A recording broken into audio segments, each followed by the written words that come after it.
आज हम बात करेंगे प्राचीन सभ्यताओं में आसमान से आए हुए एलियन एंड्रोजिनस देवता के रहस्यों के बारे में।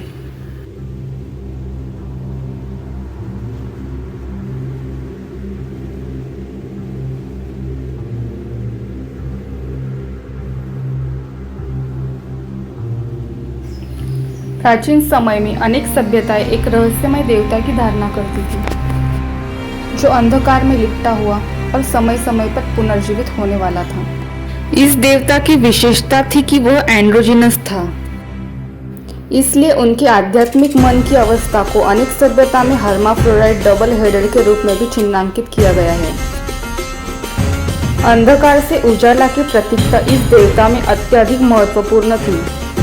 अंधकार से उजाला का प्रतीक इस देवता के पुनर्जीवन की प्रक्रिया को दर्शाने का साधन बन गया था। इसमें छिपी गहराइयों में अंधकार से बाहर आने और नए जीवन की शुरुआत करने का संकेत होता था।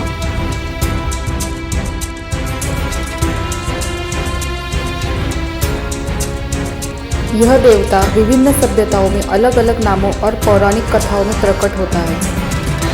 कुछ स्थानों पर इसे सूर्य और चंद्रमा के मिलन से उत्पन्न होने वाला देवता माना गया है, जबकि अन्य स्थानों पर इसे पृथ्वी और आकाश के समरस मेल का प्रतीक माना गया है।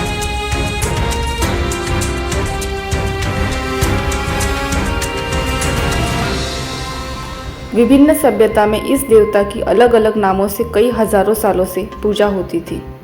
जैसे कि माया सभ्यता में एंड्रोजिनस कुकुलकान देवता की पूजा पिछले 12,000 सालों से होती दिखाई पड़ती है, तो इसी देवता को एज़टेक लोग एंड्रोजिनस क्वेट्ज़लकोएट्ल नाम से जानते थे और इस कारण इस देवता को प्राचीन सभ्यता में इक्विवेलेंट देवता कहा जाता था, अर्थात एक ही देवता का दूसरी सभ्यता में अलग नाम।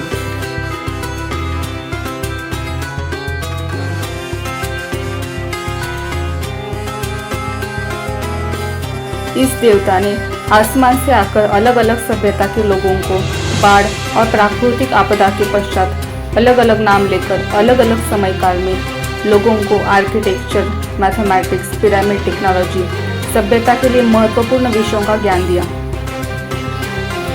और इसीलिए इस देवता को आकाश देवता के नाम से भी जाना जाता था।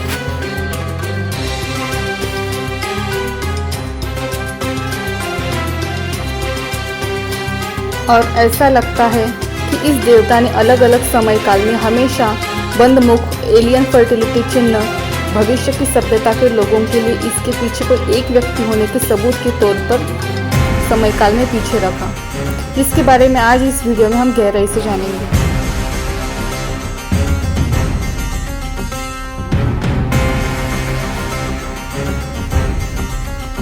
इस पूरे प्रकरण से हम देखते हैं कि प्राचीन सभ्यताओं में यह अंधकार से उठते हुए और पुनर्जीवित होने वाले एंड्रोजिनस देवता का एक विशेष स्थान था, जो नए आरंभ की आशा और प्रेरणा से भरा हुआ था। यह हमें हमारी संस्कृति के महत्वपूर्ण और रहस्यमय अंशों को समझने में मदद कर सकता है।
Bar dying and rising deity of the storm.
प्राचीन सभ्यता के मान्यता के अनुसार इस androgynous dying and rising authority का काम है पुनर्जन्म लेकर बाढ़ और प्राकृतिक आपदा के बाद खोई हुई सभ्यता के ज्ञान की पुनर्स्थापना करके राजघराने की स्थापना करके राजा और प्रजा को अलग अलग पद का वितरण करते हुए मानवीय सभ्यता को सही दिशा देकर न्याय करना।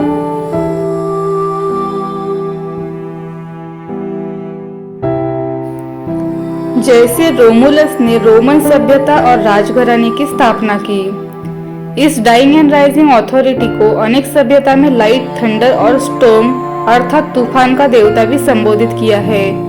मान्यता के अनुसार रोमुलस रहस्यमय तरीके से तूफान और थंडर क्लाउड्स में लिपटकर गायब हो गए थे, जो बाद में उस समय काल में पूरे पृथ्वी पर कभी नहीं दिखे।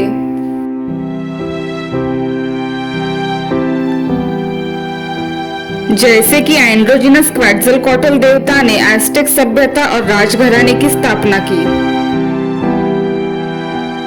वैसे ही एंड्रोजिनस पर्शियस देवता ने माइसेनियन सिटी की स्थापना की।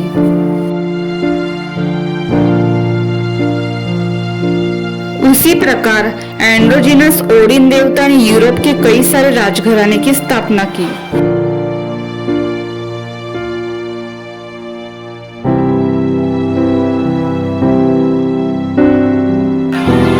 जो त्रिगुणातीत है, जो त्रिगुणातीत अर्थात इन गुणों से परे है, जो अनंत काल से है और अनंत काल तक रहेगा। मिस्र के बुक ऑफ द डेड में alien androgynous Osiris dying and rising authority को प्रिंस ऑफ इटर्निटी कहा है, अर्थात जो अनंत काल से पुनर्जन्म लेकर अलग अलग नाम लेकर सभ्यता की स्थापना करने का कार्य कर रहा है, जिसे प्राचीन सभ्यता में इक्विवेलेंट देवता की संज्ञा दी गई है। तो शायद इसी डाइंग एंड राइजिंग अथॉरिटी को भारतीय सभ्यता के वेदों में संस्कृत भाषा में त्रिगुणातीत कहा गया है, अर्थात यह आत्मा अनंत काल से इस पद की अधिकारी है।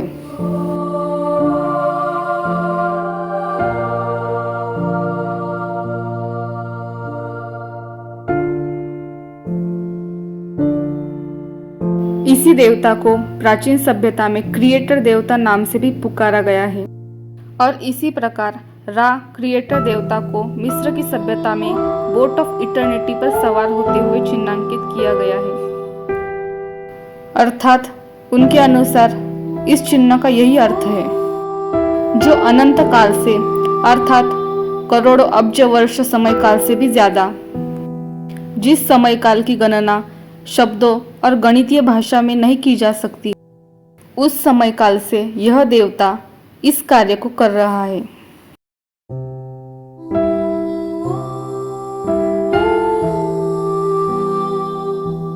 इसी एंड्रोजिनस अमुनरा देवता को मेसोपोटामिया में एंड्रोजिनस मार्दुक नाम से जाना जाता है।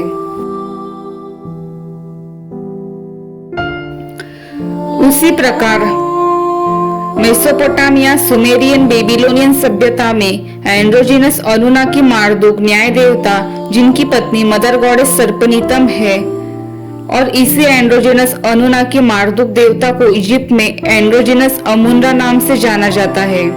इस सभ्यता के प्राचीन मिथक के अनुसार एंड्रोजिनस अनुनाकी मार्दुक देवता को कई मिलियन वर्षों से इमॉर्टल ओनर ऑफ अर्थ बताया है।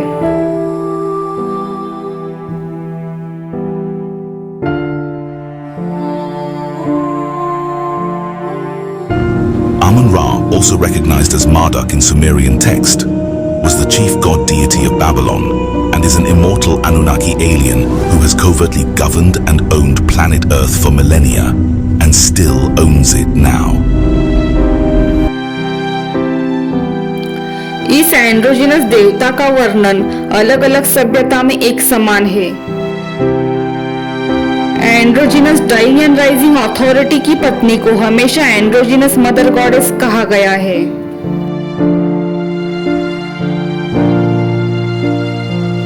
ग्रीक सभ्यता के androgynous Adonis dying and rising authority की मॉर्टल वाइफ एंड्रोजिनस एफ्रोडाइटी है। मेसोपोटामिया की सभ्यता में एंड्रोजिनस अनुनाकी मार्दुक और उनकी पत्नी सर्पनीतम को इटर्नल अर्थात अनंत से पति पत्नी कहा गया है।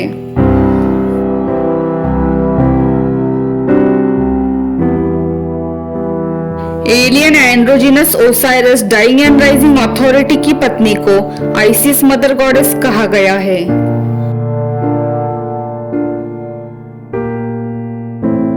प्राचीन मान्यता के अनुसार ISIS mother goddess Greek Aphrodite की इक्विवेलेंट है, अर्थात एक ही अथॉरिटी का दूसरी सभ्यता में अलग नाम।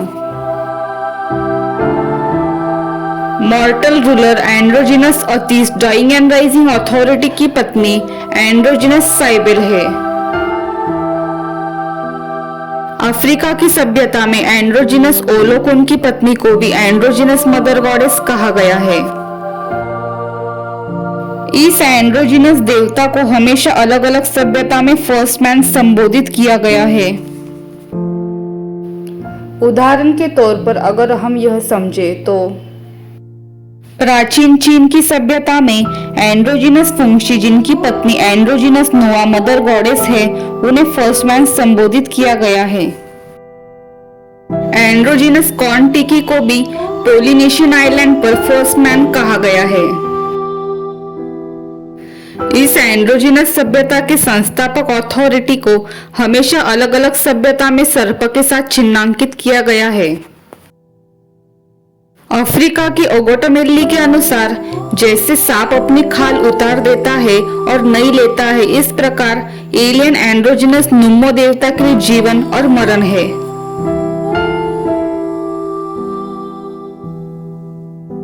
इसी प्रकार अफ्रीकी डोगोन मिथकों के अनुसार एलियन एंड्रोजिनस नुम्मो जब मरते हैं और पुनर्जन्म लेकर वापस आते हैं तो उन्हें अपने पिछले जन्मों के बारे में याद होता है। भारतीय हिंदू पवित्र ग्रंथ भगवत गीता के श्लोक 4.6 के अनुसार जो पुनर्जन्म की विचारधारा में विश्वास करते हैं, उनके अनुसार एक ऐसी दिव्य सत्ता है अर्थात डाइंग एंड राइजिंग अथॉरिटी है जो हर जन्म में बिना शरीर बदले जन्म लेती है और अपने पिछले जन्मों को याद रखती है। According to Bhagavad Gita verse 4.6, although he may appear like an ordinary person, he remembers everything of his many past births. He appears in his own body. He does not change his body, as the common living entity changes from one body to another. The conditioned soul may have one kind of body in the present birth, but he has a different body in the next birth. In the material world, the living entity has a no fixed body, but transmigrates from one body to another. The Lord, however, does not do so. Whenever he appears, he does so in the same original body by his internal potency. The Lord is conscious of all of his previous appearances and disappearances, but a common living entity forgets everything about his past body as soon as he gets another body.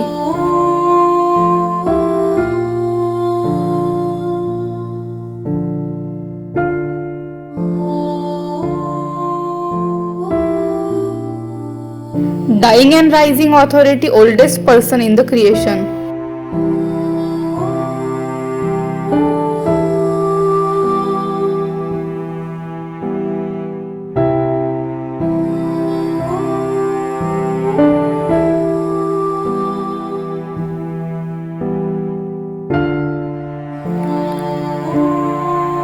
और Leonardo da Vinci ने यह androgynous डायोनिशियस dying and rising authority की तस्वीर हूबहू त्रिगुणातीत Indian Shri Ram के समान 15वीं शताब्दी में बनाई है।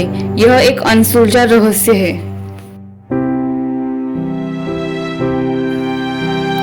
कुछ मान्यता के अनुसार यह painting originally Saint John the Baptist की बनाई है, क्योंकि यह चेहरा उनके दूसरे पेंटिंग के समान है।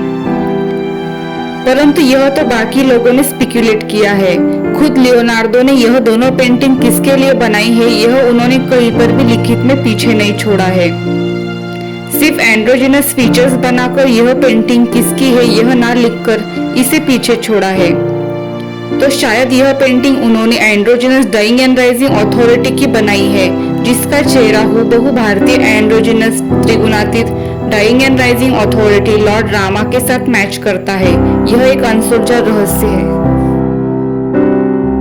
भगवत गीता के अनुसार इस अथॉरिटी का चेहरा हर एक जन्म में एक ही होता है और वेस्टर्न साइंटिस्ट और लियोनार्डो के biographers dying and rising authority के बारे में जानकारी नहीं रखते, जिस कारण उन्हें ऐसा लगता है कि यह पेंटिंग लियोनार्डो ने originally Saint John the Baptist की बनाई होगी और बाद में एंड्रोजिनस फीचर्स के कारण androgynous Dionysius dying and rising authority को समर्पित की है।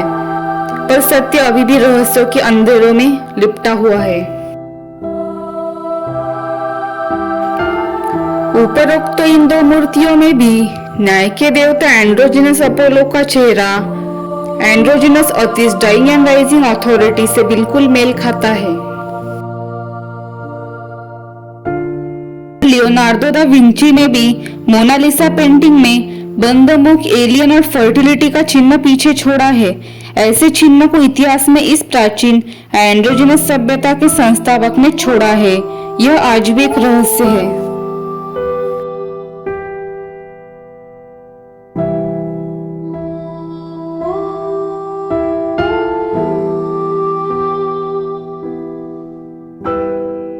और लियोनार्डो दा विंसी का खुद का चेहरा भी एलियन, एंड्रोजिनस, अनुनाकी, इनकी के प्राचीन स्टैचू की एआई से बनाई तस्वीर से हूबहू मेल खाता है।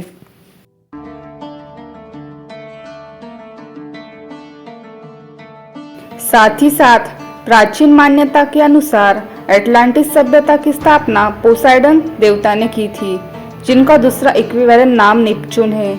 उनका चेहरा भी हूबहू लियोनार्डो के चेहरे के साथ मेल खाता है।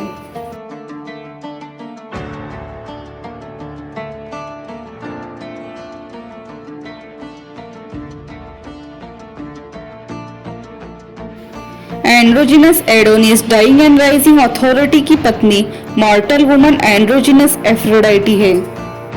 उसी प्रकार पोसाइडन देवता की पत्नी मॉर्टल वुमन क्लेटो है। इसी तरह लियोनार्डो का चेहरा भी पिशादिन वंश की ईमा जामशिद से मेल खाता है, जिन्होंने सभ्यता का ज्ञान सिखाया।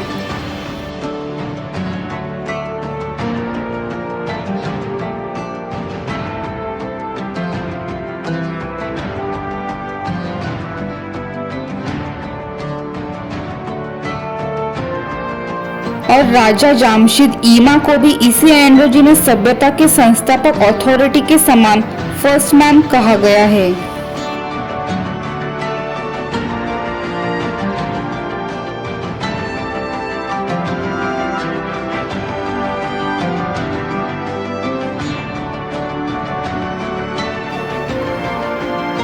उसी प्रकार लियोनार्डो दा विंसी का चेहरा यूरोपियन राजघराने की स्थापना करने वाले एंड्रोजिनस ओडिन के प्राचीन पेंटिंग के समान है।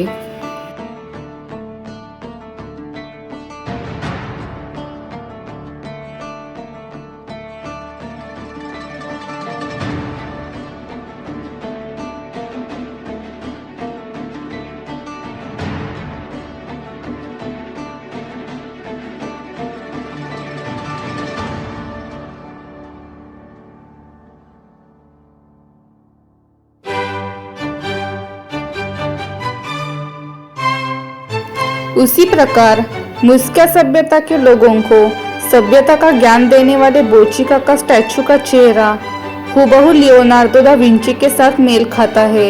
यह एक अभी भी अनसुलझा रहस्य है।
यह पेंटिंग लियोनार्डो दा विंची ने बनाई है, जो कुछ मान्यता के अनुसार यह उनका सेल्फ पोर्ट्रेट है।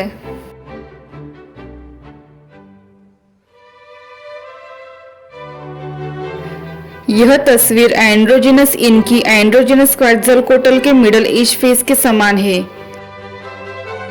जो आज भी एक रहस्य बना हुआ है।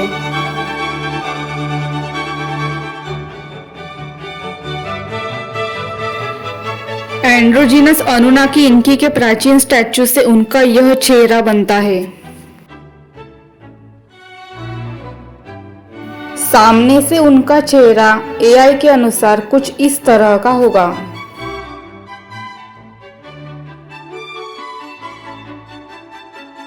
फिर मिडल एज में अनुनाकी इनकी का चेहरा कुछ ऐसा दिखता होगा।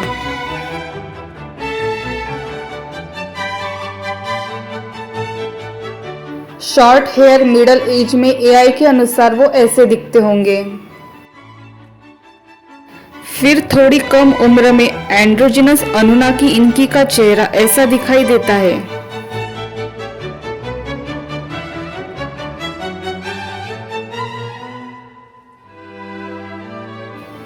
फिर यंग एज में एंड्रोजिनस अनुनाकी इनकी भी हूबहू श्री राम भारतीय androgynous Indian dying and rising authority के समान दिखते हैं।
यदि एंड्रोजिनस सभ्यता के संस्थापक अथॉरिटी का चेहरा नहीं बदलता है और यदि हम इस तथ्य को सत्य माने, तो क्या सृष्टि के कुछ ऐसे नियम हैं जिनकी सहायता से केवल संकल्प और कल्पना द्वारा प्रकृति में कुछ भी निर्मित किया जा सकता है? और इसी प्रकार आत्मा ने सृष्टि के इन नियमों की सहायता से गर्भ में फिर से वैसा ही चेहरा बना लिया। यह अनसुलझा रहस्य अभी भी हमारे समझ से परे है।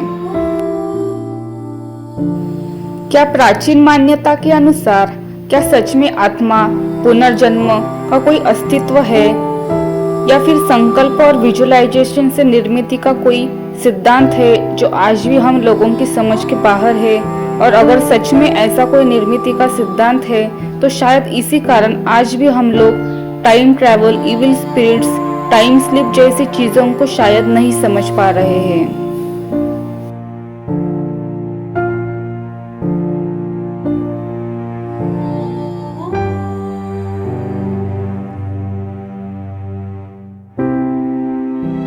अगर माया सभ्यता की ओर मुड़कर देखें तो एंड्रोजिनस कुकुलकान को माया सभ्यता में फेदर सर्पन कहकर सर्प के साथ चिन्हांकित किया जाता है। एंड्रोजिनस क्वैट्ज़लकोट्ल को अज़टेक सभ्यता में फेदर सर्पन कहकर सर्प के साथ चिन्हांकित किया जाता है। एंटिनस डाइंग एंड राइजिंग अथॉरिटी को सर्प के साथ ग्रीक सभ्यता में चिन्हांकित किया है। भारत के त्रिगुणातीत विष्णु को संपत्ति का देवता कहा गया है, जिन्हें हमेशा शेषनाग के साथ चिन्हांकित किया जाता है। ग्रीक सभ्यता के हर्मिस देवता को 20,000 पुस्तकों का लेखक माना गया है और प्राचीन ग्रीक सभ्यता के लिए उन्होंने महत्वपूर्ण योगदान दिया है। उन्हें भी संपत्ति का देवता कहा गया है। उन्हें कैडुशियस सर्प के चिन्ह के साथ दिखाया जाता है।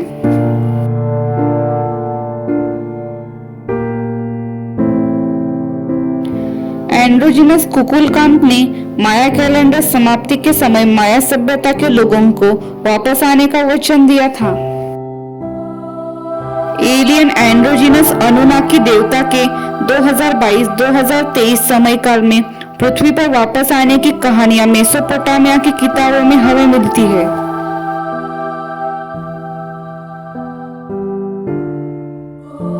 ऐसी मान्यता है कि त्रिगुणातीत श्री राम ने कल्कि अवतार के रूप में वापस आने का वचन दिया था।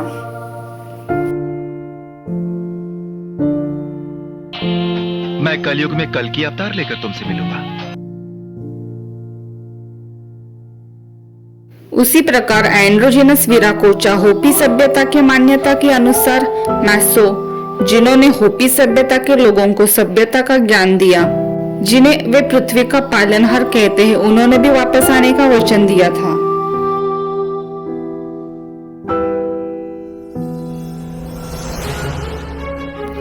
होपी सभ्यता की मैसो के प्रति जो मान्यता है समान, उसी प्रकार त्रिगुणातीत श्री विष्णु को भी हिंदू मान्यता के अनुसार पृथ्वी का पालनहार बताया है।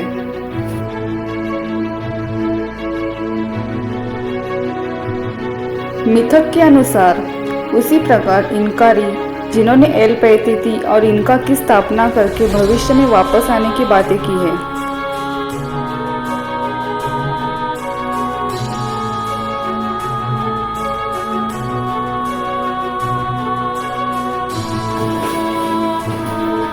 नॉस्ट्राडामस ने भी इसी समय के दौरान अमर शासक इमॉर्टल रूलर की वापसी के बारे में बात की थी।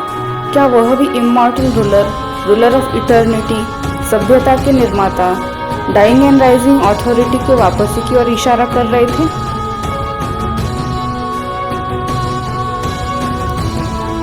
ब्रह्मा कुमारी के मान्यता के अनुसार परमात्मा शिव 84 जन्मों की सृष्टि चक्र में मनुष्य सृष्टि की सभ्यता की पालना त्रिगुणातीत androgynous Vishnu dying and rising authority द्वारा करते हैं।